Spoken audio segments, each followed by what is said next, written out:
ప్రపంచంలోనే అతి ఎక్కువ మంది జరుపుకునే పండుగ క్రిస్మస్ పండుగ అన్నారు మాజీ మంత్రి హరీష్ రావు. తోటి వారిని ప్రేమించి వారికి సహాయం చేయడంతోనే జన్మ ధన్యమవుతుందని యేసు బోధించారన్నారు.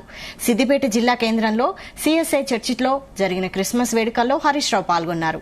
క్రిస్మస్ పండుగను రాష్ట్ర పండుగగా జరిపిన ఒకే ఒక వ్యక్తి మాజీ ముఖ్యమంత్రి కేసీఆర్ అని, గత బీఆర్ఎస్ ప్రభుత్వంలో 10 ఏళ్ల పాటు క్రిస్మస్ తో పాటు అందించామని, కానీ కాంగ్రెస్ ప్రభుత్వం దానిని కొనసాగించలేదని విమర్శించారు.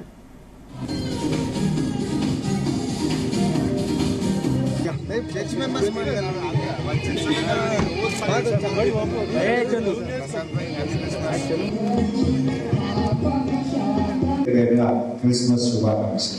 డిసెంబర్ మాసం వచ్చిందంటేనే కొత్త సంతోషం. డిసెంబర్ మాసం వచ్చిందంటేనే ఎనలేని ఉత్సాహం అందరిలో కనబడుతుంటుంది. అది యేసుక్రీస్తు పుట్టిన నెల కనుక, యేసుక్రీస్తు జన్మదినం కనుక ఈరోజు ప్రపంచంలోనే అతి ఎక్కువ మంది జరుపుకునే పండగ క్రిస్మస్ పండగ.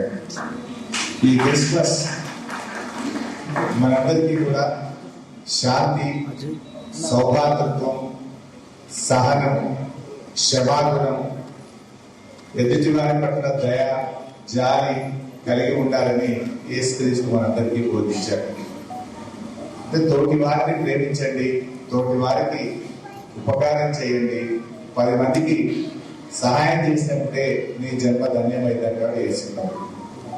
యేసు ప్రభు ఎంత గొప్పవాడంటే శిలువ పైన తనను నిలబెట్టిన వారిని, తనను నానా మాటలు అన్నటువంటి వారిని కూడా క్షమించండి అని చెప్పగలిగిన గొప్ప దయామయుడు యేసుక్రీస్తు. అలాంటి యేసుక్రీస్తు యొక్క గొప్పతనాన్ని ఇలా ప్రపంచమంతా కూడా గుర్తించింది.